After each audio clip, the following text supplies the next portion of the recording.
نحمدہ و نصلی علی رسول الکریم اما بعد اعوذ باللہ من الشیطان الرجیم بسم اللہ الرحمن الرحیم وَأَمَّا مَنْ أُوتِيَ كِتَابَهُ بِشِمَالِهِ فَيَقُولُ يَا لَيْتَنِي لَمْ أُوتَ كِتَابِيَهْ وَلَمْ أَدْرِ مَا حِسَابِيَهْ يَا لَيْتَهَا كَانَتِ الْقَاضِيَةَ مَا أَغْنَىٰ عَنِّي مَالِيَهْ هَلَكَ عَنِّي سُلْطَانِيَهْ خُذُوهُ فَغُلُّوهُ ثُمَّ الْجَحِيمَ صَلُّوهُ ثُمَّ فِي سِلْسِلَةٍ ذَرْعُهَا سَبْعُونَ ذِرَاعًا فَاسْلُكُوهُ إِنَّهُ كَانَ لَا يُؤْمِنُ بِاللَّهِ الْعَظِيمِ وَلَا يَحُضُّ عَلَىٰ طَعَامِ الْمِسْكِينِ فَلَيْسَ لَهُ الْيَوْمَ هَاهُنَا حَمِيمٌ وَلَا طَعَامٌ إِلَّا مِنْ غِسْلِينٍ لَا يَأْكُلُهُ إِلَّا الْخَاطِئُونَ فَلَا أُقْسِمُ بِمَا تُبْصِرُونَ وَمَا لَا تُبْصِرُونَ إِنَّهُ لَقَوْلُ رَسُولٍ كَرِيمٍ وَمَا هُوَ بِقَوْلِ شَاعِرٍ قَلِيلًا مَا تُؤْمِنُونَ وَلَا بِقَوْلِ كَاهِنٍ قَلِيلًا مَا تَذَكَّرُونَ تَنزِيلٌ مِّن رَّبِّ الْعَالَمِينَ وَلَوْ تَقَوَّلَ عَلَيْنَا بَعْضَ الْأَقَاوِيلِ لَأَخَذْنَا مِنْهُ بِالْيَمِينِ ثُمَّ لَقَطَعْنَا مِنْهُ الْوَتِينَ وَمَا مِنْكُمْ مِنْ أَحَدٍ عَنْهُ حَاجِزِينَ وَإِنَّهُ لَتَذْكِرَةٌ لِّلْمُتَّقِينَ وَإِنَّا لَنَعْلَمُ أَنَّ مِنْكُمْ مُكَذِّبِينَ وَإِنَّهُ لَحَسْرَةٌ عَلَى الْكَافِرِينَ وَإِنَّهُ لَحَقُّ الْيَقِينِ فَسَبِّحْ بِاسْمِ رَبِّكَ الْعَظِيمِ۔ ابھی آپ نے سورہ حاقہ کی آیت 25 سے 52 کی تلاوت سماعت فرمائی۔ ان آیتوں کا ترجمہ اور تفسیر اس طرح ہے: وَأَمَّا مَنْ أُوتِيَ كِتَابَهُ بِشِمَالِهِ فَيَقُولُ يَا لَيْتَنِي لَمْ أُوتَ كِتَابِيَهْ آیت 25، وَلَمْ أَدْرِ مَا حِسَابِيَهْ آیت 26، يَا لَيْتَهَا كَانَتِ الْقَاضِيَةَ آیت 27، مَا أَغْنَىٰ عَنِّي مَالِيَهْ آیت 28، هَلَكَ عَنِّي سُلْطَانِيَهْ آیت 29، خُذُوهُ فَغُلُّوهُ آیت 30، ثُمَّ الْجَحِيمَ صَلُّوهُ آیت 31، ثُمَّ فِي سِلْسِلَةٍ ذَرْعُهَا سَبْعُونَ ذِرَاعًا فَاسْلُكُوهُ آیت 32، إِنَّهُ كَانَ لَا يُؤْمِنُ بِاللَّهِ الْعَظِيمِ آیت 33، وَلَا يَحُضُّ عَلَىٰ طَعَامِ الْمِسْكِينِ آیت 34، فَلَيْسَ لَهُ الْيَوْمَ هَاهُنَا حَمِيمٌ آیت 35، وَلَا طَعَامٌ إِلَّا مِنْ غِسْلِينٍ آیت 36، لَا يَأْكُلُهُ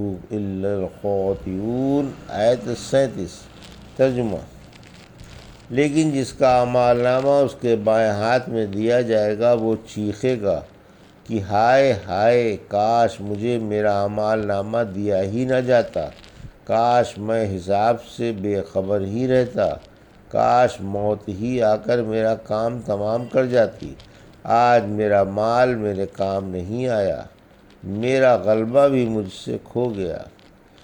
حکم ہوگا اسے پکڑ کر طوق پہنا دو، پھر جہنم میں جھونک دو، پھر 70 گز لمبی زنجیر میں جکڑ دو، کیونکہ اسے عظیم معبود کا یقین نہ تھا، نہ یہ کسی کو محتاجوں کے کھانے پر آمادہ کرتا تھا، لہذا آج اس کا کوئی دوست نہیں اور نہ اس کے لیے پیپ کے سوا کوئی اور غذا ہے جسے گنہگار کھاتے ہیں۔ یہ تھا ترجمہ سورہ حاقہ کی آیت 25 سے 37 کا تفسیر۔ آیت 25 سے 27۔ بائیں ہاتھ میں اعمال نامہ پانے والوں کی پشیمانی۔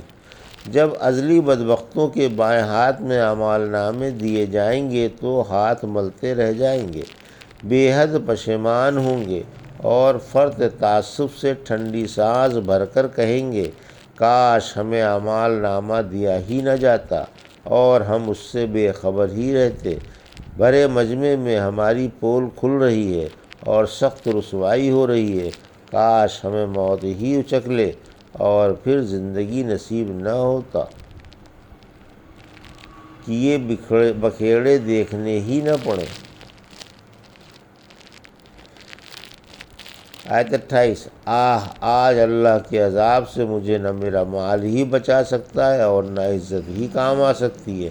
افسوس، مال و عزت کے اثر نے بھی ساتھ چھوڑ دیا اور تنہا میری جان پر عذاب آ پڑا۔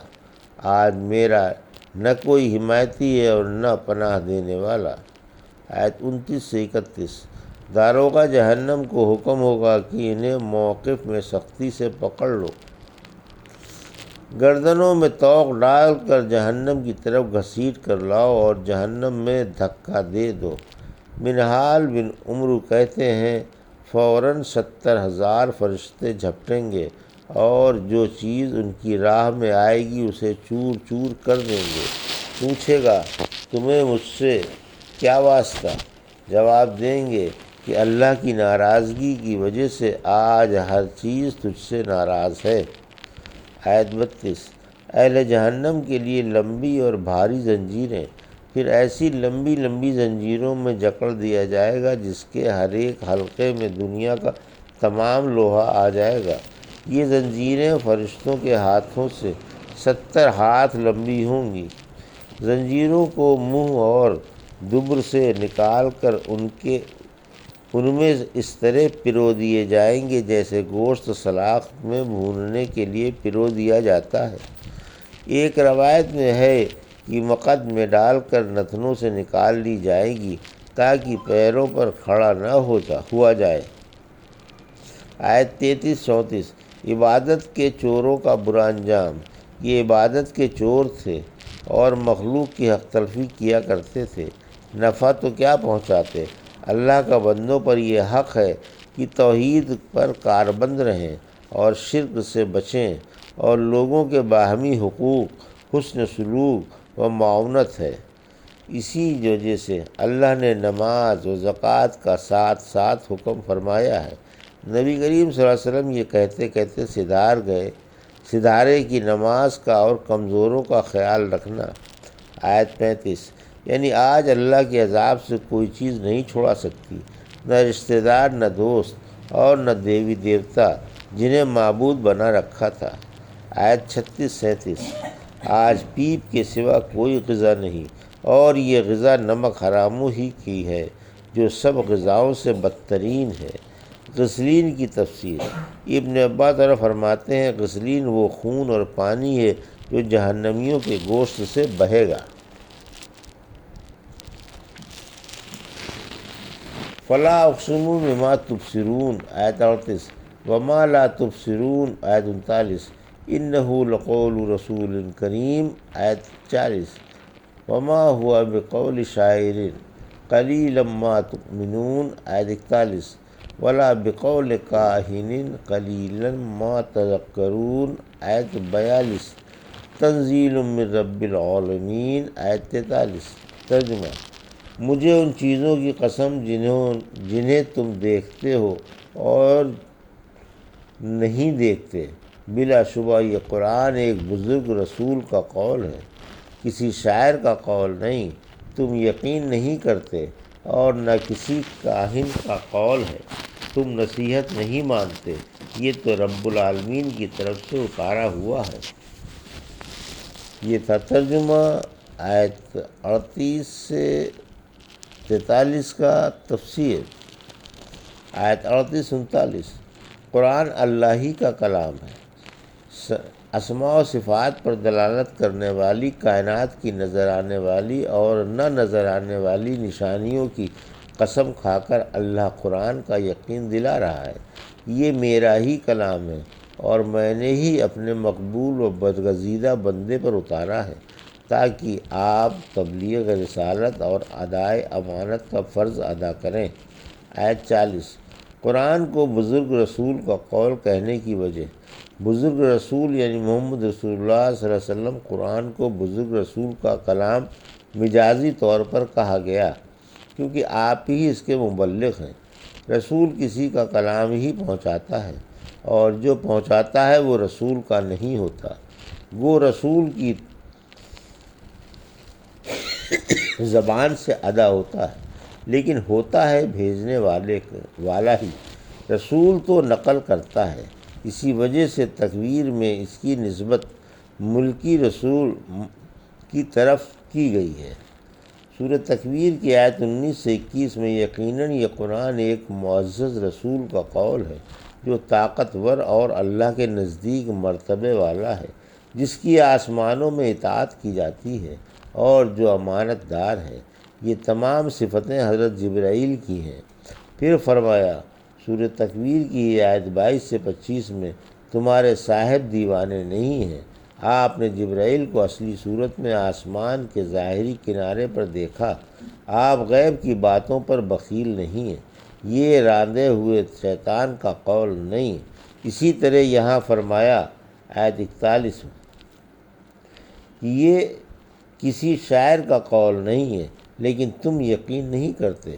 آیت 42 اور نہ کسی کاہن کا قول ہے لیکن افسوس تم نصیحت نہیں مانتے۔ رسول بشری اور رسول ملکی دونوں مبلغ اور وحی و کلام کے امین ہیں۔ آیت 43 اسی وجہ سے فرمایا کہ یہ رب کی طرف سے اتارا ہوا ہے۔ قرآن کی فصاحت کے دشمن بھی معترف ہیں۔ عمر طرح کہتے ہیں اسلام لانے سے پہلے ایک دفعہ میں نبی کریم صلی اللہ علیہ وسلم کے پاس گیا۔ آپ پہلے ہی سے مسجد میں تشریف فرما تھے۔ میں آپ کے پیچھے کھڑا ہو گیا۔ آپ نے سورہ حاقہ پڑھی۔ میں نشست الفاظ اور بندش مضامین اور کمال فصاحت و بلاغت پر سر دھنتا رہ گیا۔ دل میں خیال آیا قریشی سچ کہتے ہیں، واقعی یہ شاعر ہیں۔ پڑھتے پڑھتے یہ آیت انہ لقول بھی پڑھی کہ یہ بزرگ رسول کا قول ہے، شاعر کا نہیں، گو تمہیں یقین نہ آئے۔ پھر میں نے سوچا اگر شاعر نہیں تو کاہن ضرور ہیں۔ فوراً ہی آپ نے ولا بقول کاہنین کے الفاظ پڑھے اور نہ کسی کاہن کا قول ہے، مگر تم تو نصیحت مانتے ہی نہیں۔ میرے لیے یہ پہلا موقع تھا کہ اسلام نے میرے دل میں گھر کیا اور مجھے آپ کی صداقت کا یقین ہو گیا۔ یہ واقعہ بھی آپ کے اسلام لانے کا ایک اہم سبب ہے۔ وَلَا تَقَوَّلَ عَلَيْنَا بَعْضَ الْأَقَاوِيلِ آیت 44 لا اخذنا منہ بالیمین آیت 45 ثم لقطعنا منہ الوتین آیت 46 فما منکم من احد عنہ حاجزین آیت 47 وَإِنَّهُ لَتَذْكِرَةٌ لِّلْمُتَّقِينَ آیت 48 وَإِنَّا لَنَعْلَمُ أَنَّ مِنْكُمْ مُكَذِّبِينَ آیت 49 وَإِنَّهُ لَحَسْرَةٌ عَلَى الْكَافِرِينَ آیت 50 وَإِنَّهُ لَحَقُّ الْيَقِينِ آیت 51 فَسَبِّحْ بِاسْمِ رَبِّكَ الْعَظِيمِ آیت 52۔ ترجمہ: اگر محمد صلی اللہ علیہ وسلم ہمارے خلاف کوئی بات گڑھتے تو ہم ان کا سیدھا ہاتھ پکڑ کر ان کی شاہرگ کاٹ ڈالتے، پھر ہمیں تم میں سے کوئی بھی اس سے روکنے والا نہ ہوتا۔ واقعی قرآن ڈرنے والوں کے لیے نصیحت ہے۔ ہمیں خوب معلوم ہے کہ تم میں سے بعض اسے جھٹلاتے ہیں۔ یاد رکھو یہ جھٹلانا کافروں کے لیے باعث حسرت ہوگا۔ واقعی قرآن یقینی طور پر حق ہے۔ آپ اپنے عظیم رب کے نام کی پاکی بیان کرتے رہیں۔ یہ تھا ترجمہ آیت 44 سے 52 کا تفسیر۔ جھوٹوں کی عبرتناک سزا۔ آیت 44، یعنی بقول تمہارے اگر نبی صلی اللہ علیہ وسلم واقعی رسالت میں کمی بیشی کرنے والے یا ہمارے نام سے کوئی بات گڑھ کر لانے والے ہوتے تو ہم اسی وقت انہیں عبرتناک سزا دیتے تھے۔ آیت 45 46، اور ان کا ہاتھ پکڑ کر ان کی شاہرگ کاٹ ڈالتے جس سے دل کا خون نکل جاتا۔ آیت 47، اور ہماری کوئی مزاحمت نہیں کر سکتا تھا اور نہ آپ کو ہم سے چھڑا سکتا تھا۔ رسول پر بدگمانی اللہ پر اتہام ہے، کیونکہ ہم نے انہیں اور ان کی تحریک کو پروان چڑھایا اور روز بروز فروغ ہی دیا۔ معلوم ہوا کہ آپ سچے، نیک اور راہ یافتہ ہیں، خائن و کذاب نہیں ہیں بلکہ امین و صادق ہیں، وہی کو جوں کہ تم ادا کر دیتے ہیں۔ لہٰذا ایسے بے لوث و مخلص ہادی کے حق میں بدگمانیاں صحیح نہیں۔ اللہ نے آپ کو رسالت کے لیے چنا ہے اور آپ کی تائید کھلے معجزوں اور قطعی دلائل سے فرمائی ہے، لہٰذا آپ کی رسالت میں ذرا سا بھی شک نہیں اور آپ پر بدگمانی اللہ پر اتہام ہے۔ آیت 48، قرآن نصیحت ہے۔ قرآن پارساؤں کے لیے بڑی بھاری نصیحت ہے۔ سورہ فصلت کی آیت 44 میں فرمایا، آپ فرما دیں کہ قرآن مومنوں کے لیے ہدایت و شفا ہے اور بے ایمانوں کے کانوں میں ڈھاٹ ہے، وہ اس کی روشنی کے باوجود بھی اندھے ہی ہیں۔ آیت 49، یعنی قرآن کو باوجود کمال وضاحت کے بعض لوگ نہیں مانیں گے۔ آیت 50، تکذیب قرآن باعث ندامت ہے۔ قرآن کی تکذیب قیامت کے دن باعث ندامت ہوگی۔ یہ قرآن اور اس پر ایمان کافروں کے لیے باعث حسرت ہوگا۔ سورہ شعراء کی آیت 200 اور 201 میں فرمایا، اسی طرح ہم قرآن مجرموں کے دلوں میں اتارتے ہیں، یہ اس پر ایمان نہیں لائیں گے جب تک دردناک عذاب نہ دیکھ لیں گے۔ سورہ سبا کی آیت 54 میں فرمایا، ان میں اور ان کی خواہشوں میں پردہ حائل کر دیا گیا۔ آیت 51، یہ بالکل سچی خبر ہے جس میں شک کی بال بھر بھی گنجائش نہیں۔ آیت 52، آپ قرآن اتارنے والے کے اسم مبارک کی پاکیاں بیان کرتے رہیں۔ سبحان ربی العظیم۔ الحمدللہ، سورہ حاقہ کی تفسیر پوری ہوئی۔ اللہ اسے قبول فرمائے، آمین۔